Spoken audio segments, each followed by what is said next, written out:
They arrived early to stake out their territory with improvised barricades.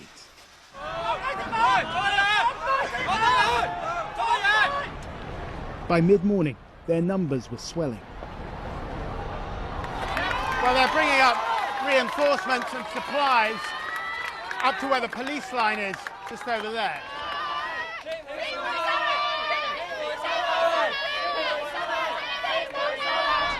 Their objectives were twofold.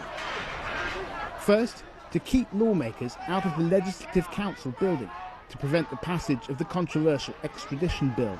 If we let this extradition law pass, we will no longer have any citizen rights, any freedom of speech. Look at China. They're suffering from the freedom. They're suffering from the government. And second, to hold the same streets in central Hong Kong occupied by the umbrella movement 5 years ago. Those protests achieved almost nothing. Today, the mood feels more radical. We should fight for what we should have. So are you saying that peaceful protest is over? There's no more. There shouldn't be any peaceful protest. It's not working. We are already having peaceful protests here, but it's no longer working. Police attempts to keep order seemed half-hearted at first. Emboldened, the protesters pushed their barriers all the way up to the gates of the Legislative Council building, known as Legco. One or two get hit with a nasty squirt of pepper spray. That stuff stings.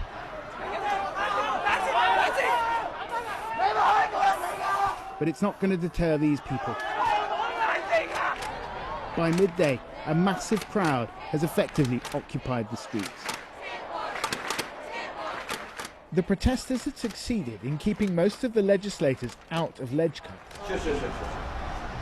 But we managed to get in.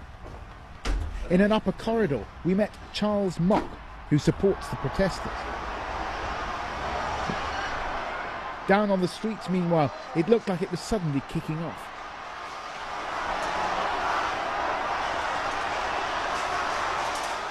The demonstrators were trying to storm the building. Well, the protesters seem to be breaking in from two different sides here, and the police have completely retreated back away from the main entrance and back into the building itself. I don't want to see this kind of conflict happen, but I think the government simply disappeared. This is totally irresponsible. This is also, though, irresponsible, isn't it? I mean, these people are using violence to storm the Legislative Council. I think the reality is we have no choice. A lot of people here in Hong Kong see that we have no choice. We went downstairs, where the police had effectively barricaded themselves inside the building. I don't know what's going on. It's extremely chaotic. The protesters have basically broken through the outer perimeter. This is the inner perimeter where the police are holding out. They've grabbed some of the protesters, but at the moment it looks like the police are being pushed back. Thank you. An officer lies injured on the floor. He's apparently unconscious.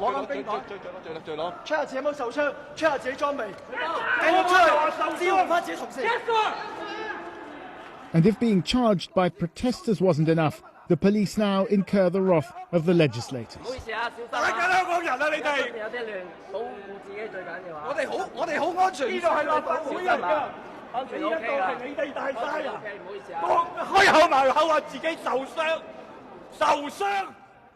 This is ridiculous. How can the police take over your parliament building? That's what they're doing right now. But the protesters' attempt to storm Legco was a turning point. Out on the streets, the police were fighting back. By mid-afternoon, they'd chased the demonstrators away from Legco, and they weren't stopping there. The police are trying to drive the protesters back bit by bit using tear gas. You saw that being fired right now. The air is thick with it. It's hard to breathe without one of these on. And they've really made inroads. All of this was occupied by the protesters earlier.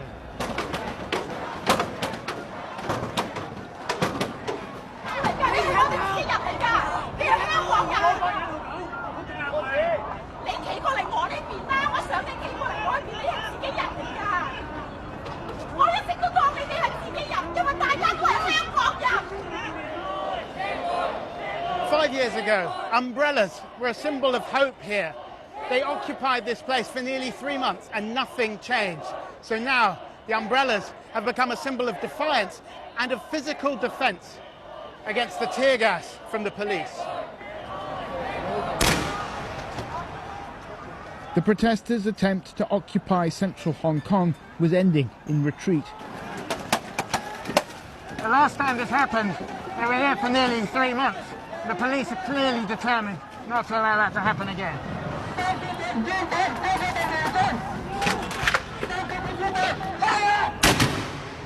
The authorities won the battle today.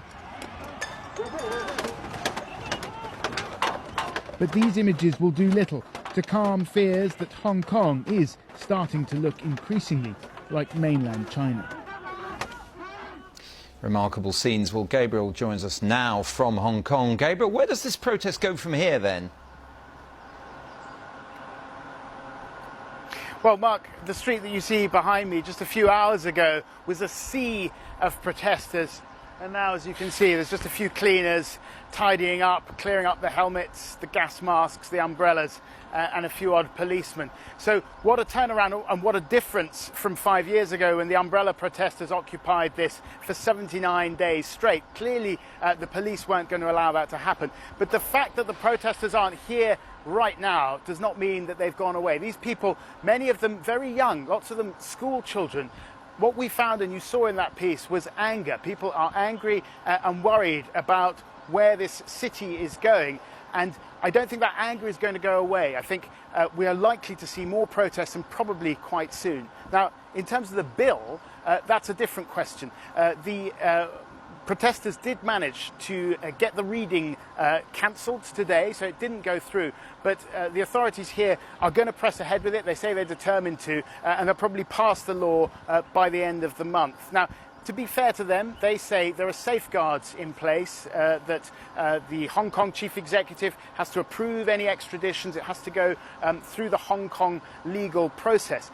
But the protesters say, look, the relationship between Beijing and Hong Kong is not a relationship of equals. And if Beijing wants to extradite someone hard enough, it will be very hard for the authorities here to resist. And that, they say, is a huge chip off the block of the arrangement of one country, two systems, which is the system that Britain and China agreed in 1997, or rather in the 1980s under Thatcher, and signed in 1997 during the handover. And many people here feel that Britain in particular made a promise to them, a promise to try to uphold that system, one country, two systems, and that's a promise that they are not now fulfilling.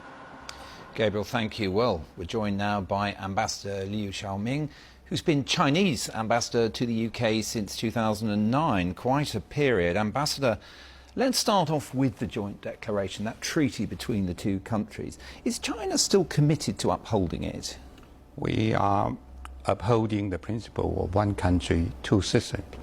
This promise has been made not only to Britain, but to the world, to the Chinese people and the people including people including those in Hong Kong.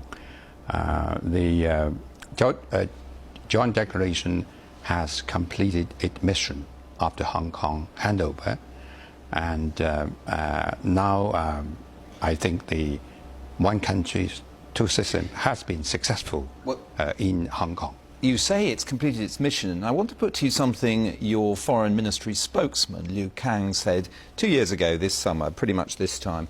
He said that the declaration no longer has any realistic meaning. It's a purely historic document. I think it's a historic document. It completed the mission to ensure smooth handover. So it's of irrelevant Hong Kong. now? It's relevant in that it set a good example for the international community to settle a dispute between nations by peaceful means.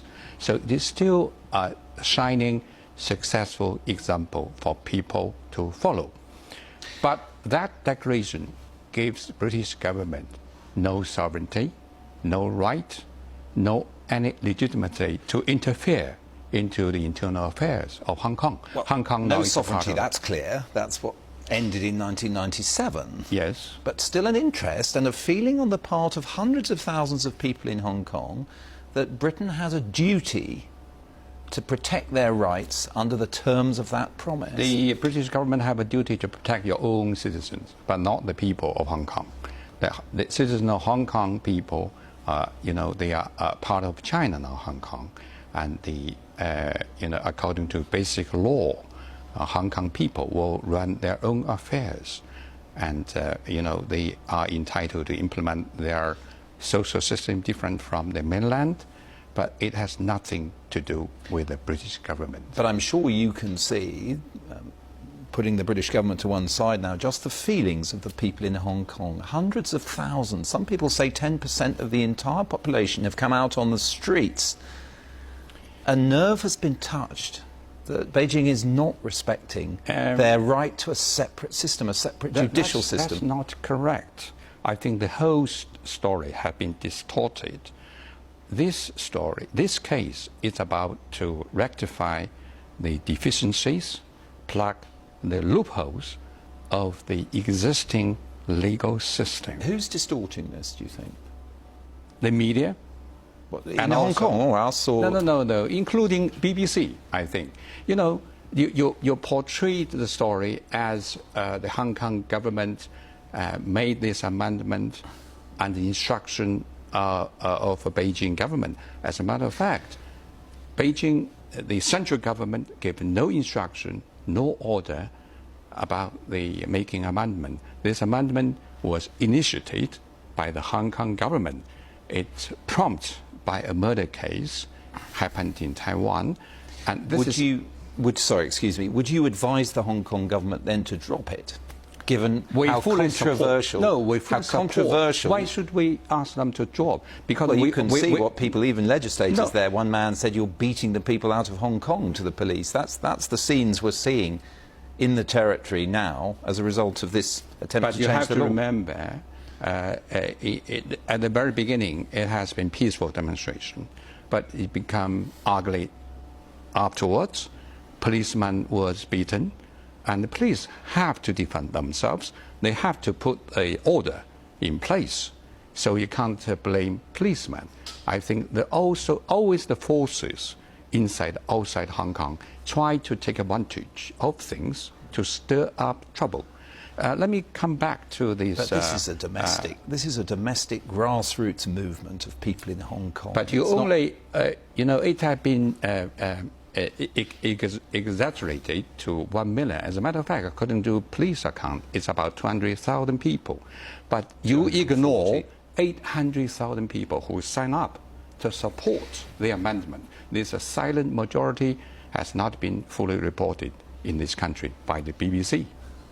Well, you're making the case now. And also the Hong Kong government invites the Hong Kong public for suggestions, for opinion, and they received 4,500 written reply. 3,000 support the amendment.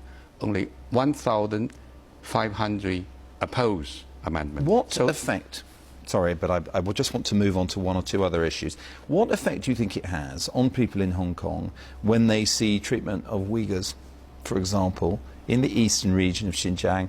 An estimated 1 million people, Muslim minority citizens, in re-education camps. I don't know where you get this 1 million people. It's a UN estimate. I don't think it's UN have any report on this. There are education center, training center. It's for help the people who have been brainwashed by extremists to return to society, to return and to earn their living, to train them with the skill, language, and the knowledge of legal, so they can protect their own interests. Can we have access? Can we see what's going on? Because a lot of people we invited the journalists and the diplomats to visit the center. Hearing reports that what happens in there is an assault on their Muslim faith. No, that's completely wrong. That they're forced to eat pork, that they're prevented from praying, that they're told it's a backward religion. This is all distortion. This is all made up news, fake news, I would say. People are respected. We're getting it through they are reliable respected sources. for their freedom of religion. the people are entitled to have their religion. And the people, the important thing, you miss the big picture, is the reason for this center is to educate those young people who have been, intoxicated by the extremist ideas. And ever since these measures, there have been no extremist, violent incident in Xinjiang for the past 3 years. No, that means these measures have been successful. I think anyone would understand why you might want de-radicalisation or to prevent terrorist acts. I think that's a cause that you might have in common with many other governments or societies around the world. But what we hear persistent reports of is a very large number of people, up to 1 million, involved in this re-education process, which sounds frankly sinister. I don't think where you get this number, 1 million. What would your estimate be? It's difficult to calculate a number because there's a going, coming in, going out. It's a number changed from time to time. But the important thing you have to focus on, the purpose of this center is not, to round up people.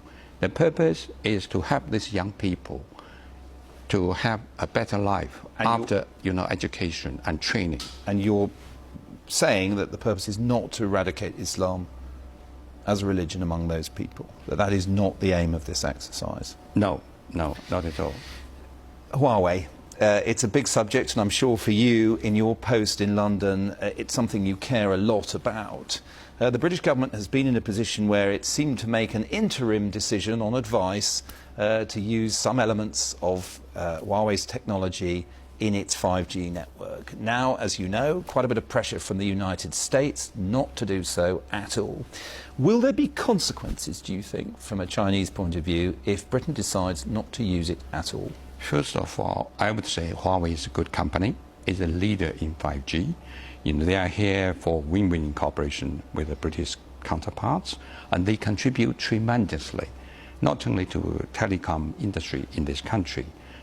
They employ 7,000 people, and also I think in terms of win-win collaboration, if UK collaborate with Huawei, there'll be promising future for both sides. They've got advanced technology, no doubt about it, but what if the UK chooses not to? I think it will send a very bad message, not only to Huawei, but also to Chinese businesses, where the UK will remain open, will UK will be still business-friendly environment for Chinese company. It will send a very bad signal. Negative effects on trade. Yes, bad, yes, not only on trade, but also on investment. For the past 5 years, the investment from China exceed the total investment in the previous 30 years. So Chinese investment are booming in this country. Even last year, increased by 14%. But if you shut the door for Huawei, it will send very bad and negative message to other Chinese businesses. On that note, Ambassador, thank you very much for joining us.